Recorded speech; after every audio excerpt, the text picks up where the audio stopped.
Hey everybody, it's Michael. Um, it has been a little while since I've done a video blog thing, and I thought I would do one today, and I've chosen another spot to do it, so it's better light. So I think it's better now.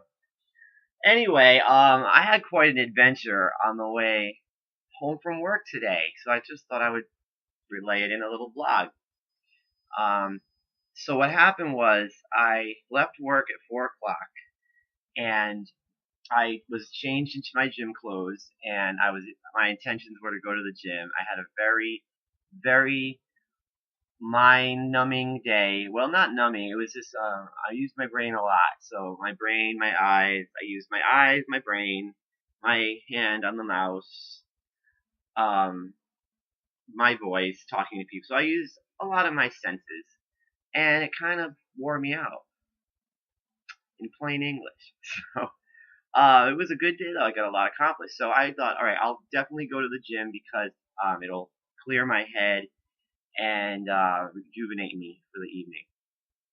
So I get in my car, and the last thing Adrian said to me was, "Be careful driving." And I'm like, "Yep, thanks," because it was getting a little bit cloudy. Well, I finally get to my car, and the thundering was starting to increase, and it was really raining, just kind of like misty. Like I still had my phone. I could still have my phone out. It wasn't like that. It wasn't a downpour. It was just starting to come down, and the lightning looked really intense off in the distance, where the like the swampy area by the parking lot. So I get in my car, and basically, as soon as I get in my car, it starts to rain a little harder, and so I drive on out of the parking lot, and it's just starting to get worse and worse as I drive, and I get onto I don't I go a different way home if I go to the gym, so I drove um onto like the toll road, and by the time I got on the toll road, the uh it was bad. It was like thunderstorm heaven. Like it was a massive storm. You could tell that it covered a very large area, and it actually looked like it wasn't moving at all. So it was just sort of sitting there, and my direction that I was going in was directly into the storm. I had no choice because that's where the gym is, and where I live is not far to the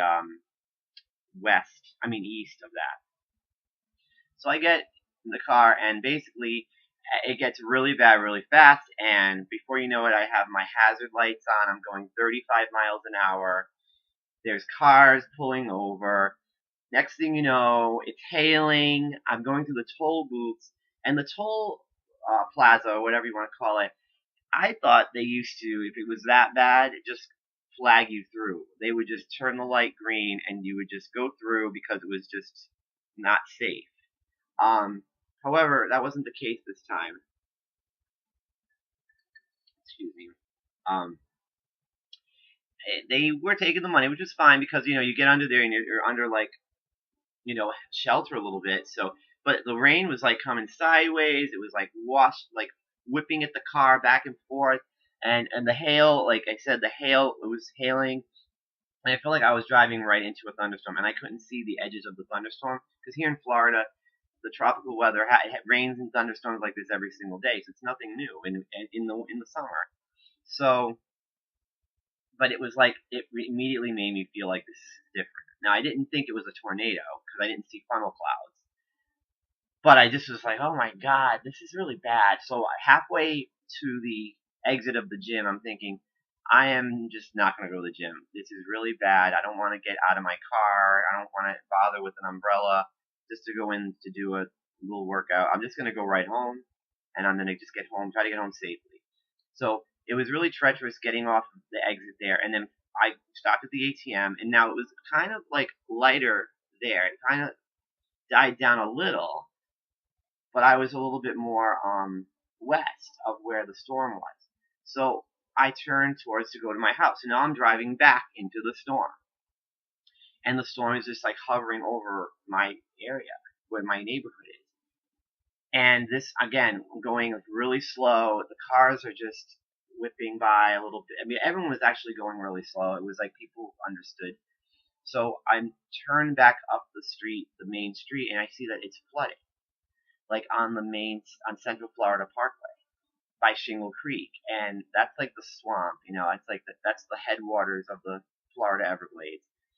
So it's a pretty wetland area already, but it wasn't absorbing the water at all. It was a lot of flooding. And I thought, all right, this is pretty bad, but it was like the edges of the road, and so then I'm like, all right, all I need to do is get to my neighborhood, and I'll just turn in, and I'll be fine.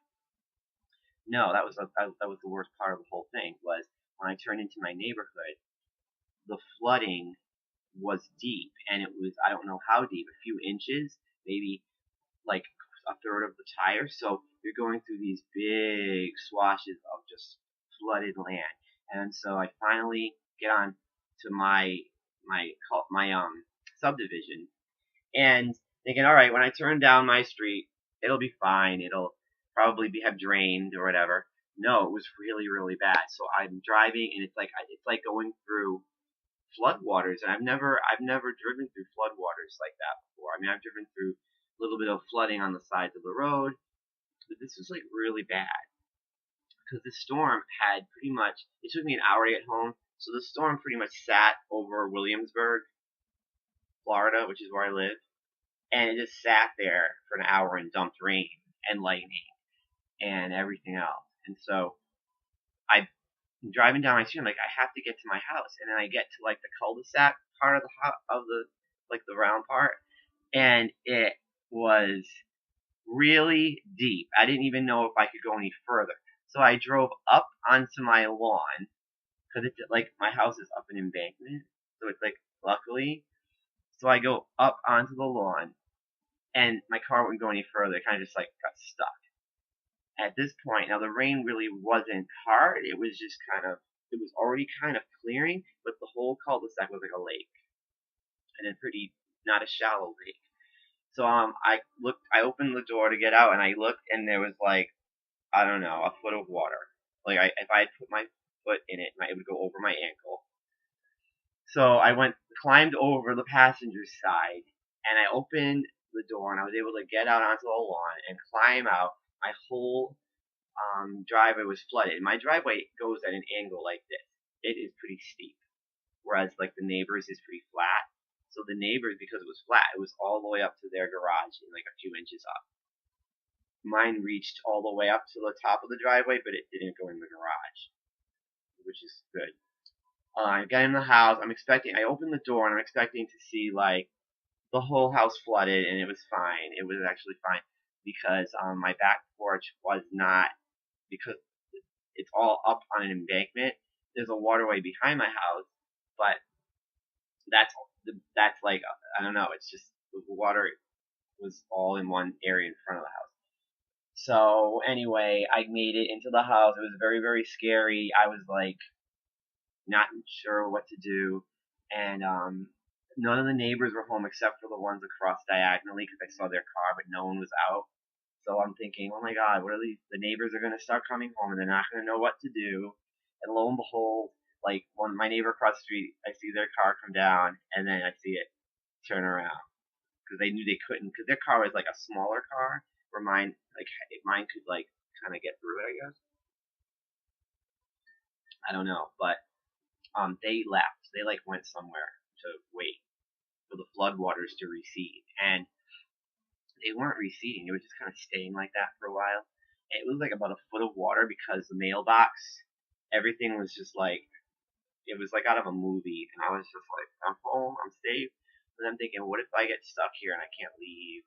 But eventually, my neighbors from across the way came out, and the kid that lives there, he was like surfing through the water and stuff. That was kind of fun. Like I was like, oh, that's cool. And eventually, it started going down a little by little by little, and then eventually it took about 45 minutes, and then it completely went down the drain.